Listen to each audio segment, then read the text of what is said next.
Ya, assalamualaikum sobat sekalian, bertemu kembali dengan TMC Blog. Saya lagi ada di track course-nya Astra Honda Safety Riding Center gitu ya di Delta Mas. Tapi kita tidak akan mengetes Honda CBR 250 RR ini di track ini, melainkan di satu track yang lebih spesial lagi, ya di tracknya PQE. Berdasarkan ini track ini ya, biasanya ini track yang super duper tertutup, ya super duper classified, rahasia banget. Tapi kita ini untuk kali keduanya kita akan nyobain, kita akan lihat daerahnya seperti apa, dan kita akan cobain motor yang baru dari Astra Honda Motor, yaitu Honda CBR 250RR model year 2023. Di video yang lalu teman-teman sekalian sudah saya jelaskan mengenai perubahan-perubahan apa yang dihadirkan di motor model year 2023 ini. Ada kayak suspensi, yang pasti suspensinya berubah. Masih spheroid function fork ya, tapi dia sudah menggunakan big piston. Nah, feel dari pengereman dan juga handling ini yang mungkin saya akan coba kupas di sini. Lalu yang kedua adalah engine-nya. Karena engine-nya Astra Honda Motor mengklaim powernya naik. Kita akan naiknya tuh bener-bener di top end atau mulai dari tengah sudah mulai naik. Kita akan minimal kita akan feel, kita akan rasakan seperti apa nanti rasanya. Terus abis itu yang berubah juga adalah fairing. Ya, fairingnya dibuat berbeda bila dibandingkan dengan generasi sebelumnya. Dan ini juga kita akan coba feel, rasakan apa bedanya dengan generasi yang lalu.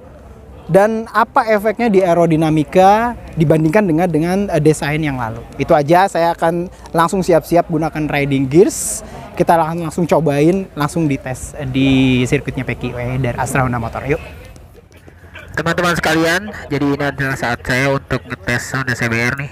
Baru aja selesai pakai riding gears, cukup lengkap ya, karena kita harus tes di PQE dan diwajibkan sama AHM pakai wire pack gitu loh. Oke, semuanya jadi mesti lengkap sih, karena memang secara umum juga ini safety juga sih ya.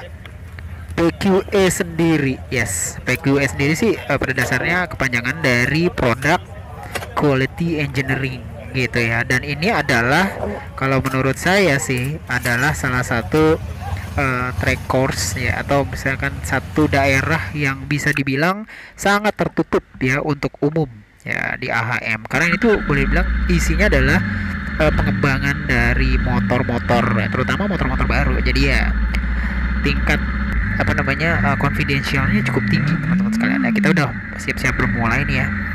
Ya, ini masih di track course-nya safety riding ya. Safety riding.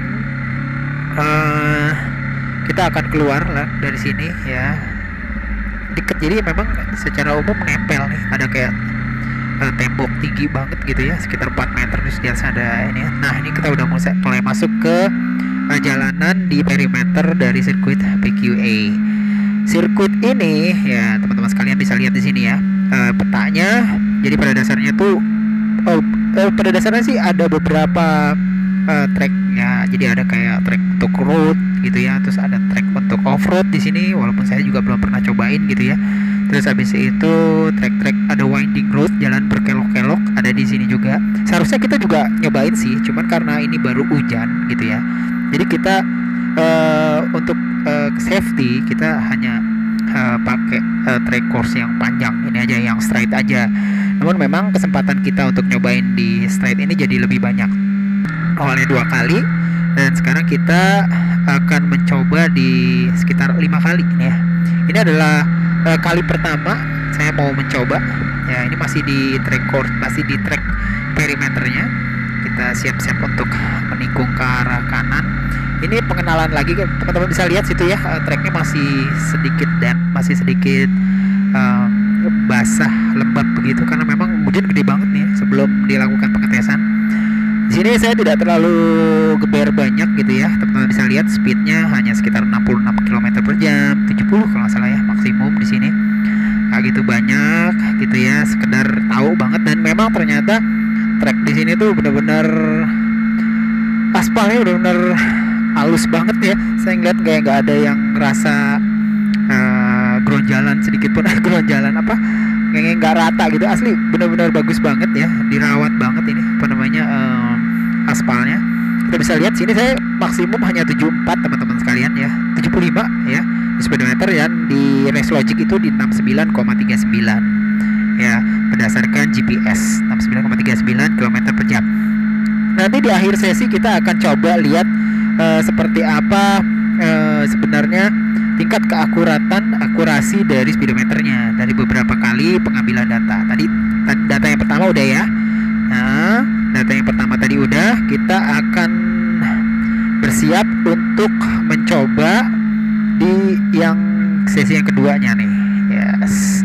Di sesi keduanya untuk ya sama nyobain Honda CBR 250 RR juga. Ya. Kita bisa lihat di sini teman-teman sekalian. Yes.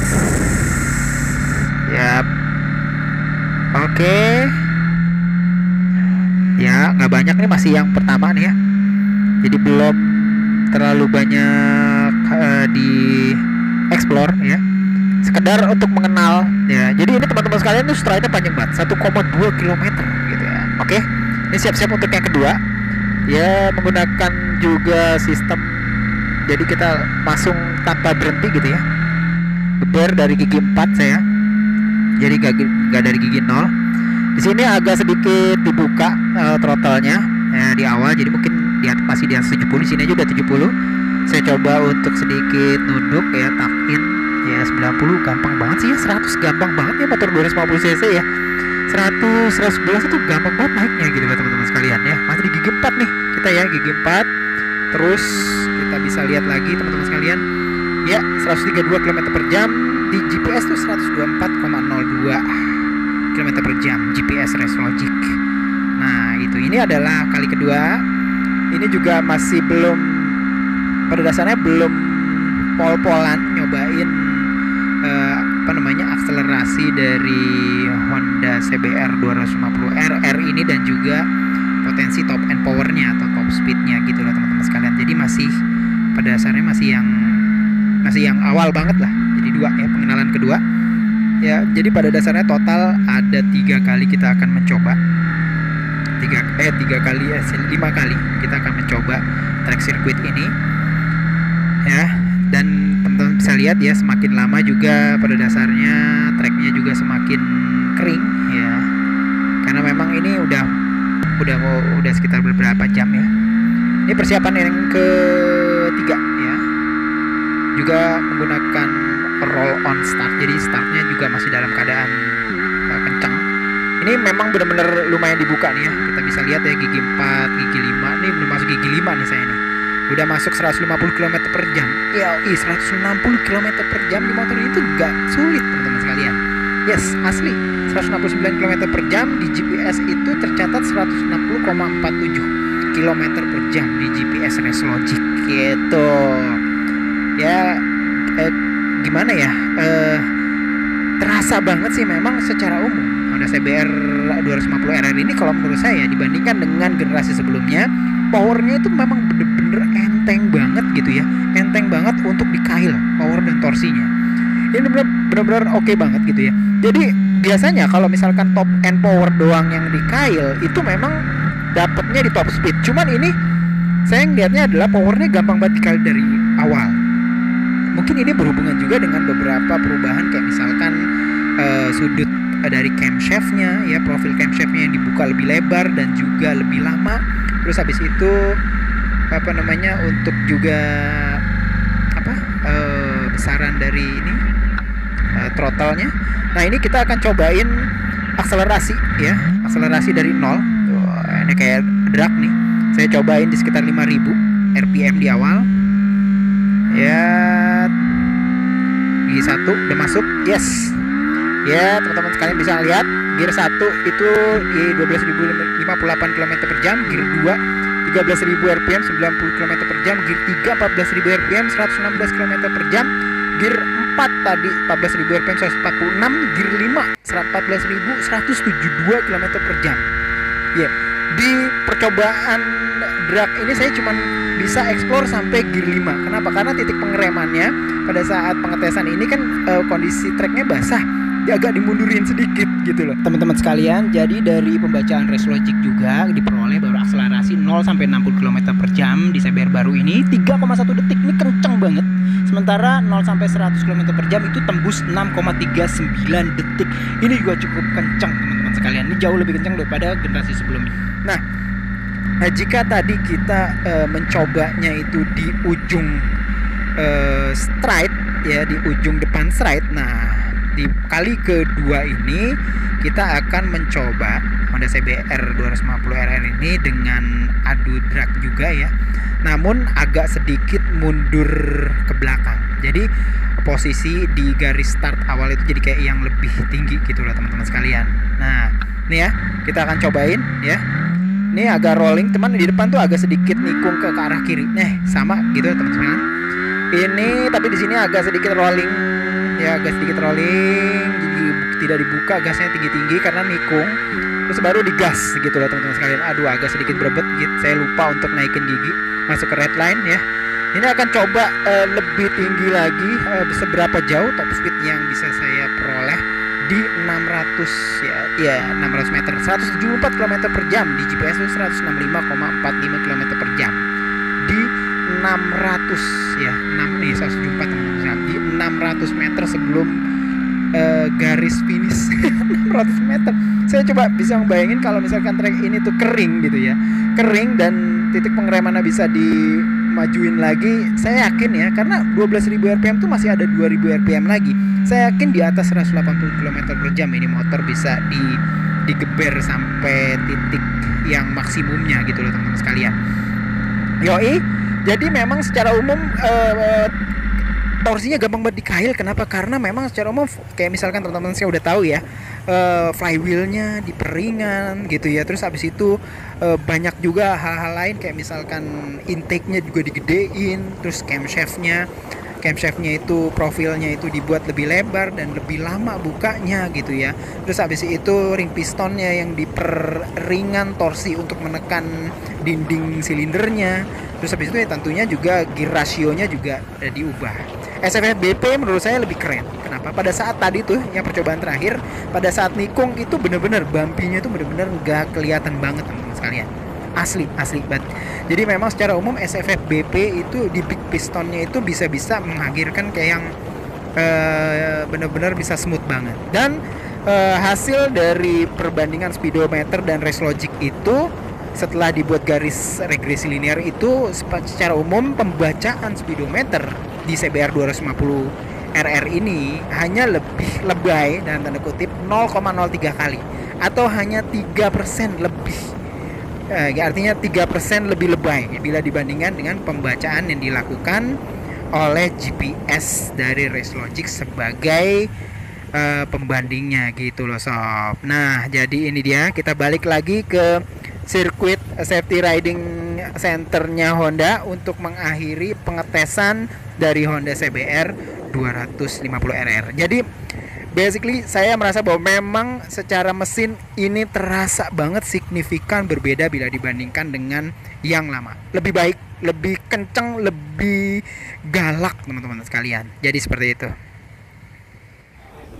Ya teman-teman sekalian, alhamdulillah banget udah selesai pengetesan test ride dari Honda CBR 250RR.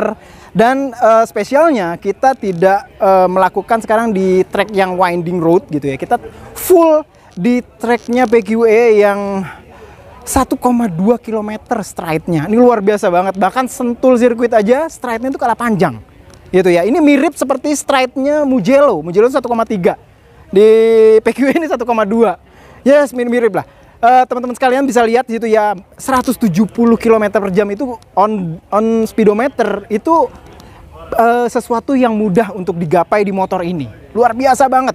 Saya merasakan bahwa secara umum feel untuk mengail power dan juga mengail torsinya itu menurut saya lebih enteng. Artinya lebih enteng itu artinya lebih gampang banget untuk dapat powernya sekarang. Benar-benar mulai dari RPM menengah sampai RPM top end itu dapat banget gitu ya, berisi gemuk gitu ya, terasa banget. Kita akan lihat nanti juga di hasil race logicnya, di situ akan lebih apa namanya kuantitatif ntar kita ngelihatnya. Suspensi luar biasa. big piston dengan besarnya diameter piston yang dipakai sekarang ya, artinya lebih besar dari yang lain, dari yang sebelumnya.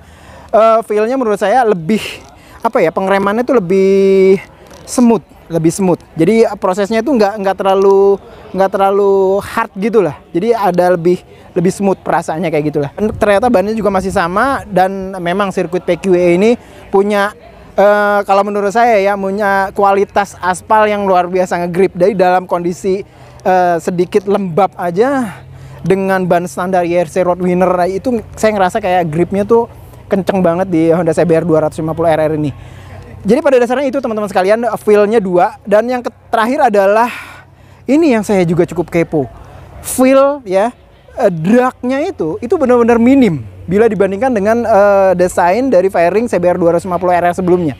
Drag dalam artian friksi udara yang menerpa dari motor itu menurut saya lebih minim. Saya nggak tahu di sebelah mananya yang bisa minim, tapi perkiraan saya ada di beberapa detail-detail di mana itu memang secara umum fairingnya itu diubah, dan inilah yang membuat kayak ketambahan bantuan gitu ya dari kecilnya drag udara di motor ini. Overall, walaupun memang secara umum kelihatannya sih nggak terlalu banyak beda gitu ya, namun kalau teman-teman sekalian bisa rasakan langsung CBR 250RR yang baru, akan mulai terasa. Mulai dari powernya yang terasa ringan, top end powernya yang lebih tinggi, handling yang lebih baik ya kalau menurut saya dengan hadirnya super SFF BP dari Showa depan. Terus habis itu fairingnya yang menghadirkan drag lebih kecil. Itu aja mungkin. Kalau teman-teman sekalian masih kepo lagi, silahkan cobain motor ini mungkin di sirkuit. Kalau misalkan teman-teman sekalian pengen tahu lebih jelasnya nanti. Itu aja mungkin yang bisa saya sampaikan. Terima kasih. Mudah-mudahan video ini bisa jadi salah satu referensi teman-teman sekalian jika ingin memilih motor-motor di segmen 250cc ini. Sampai berjumpa di review dan vlog selanjutnya. Assalamualaikum warahmatullahi wabarakatuh.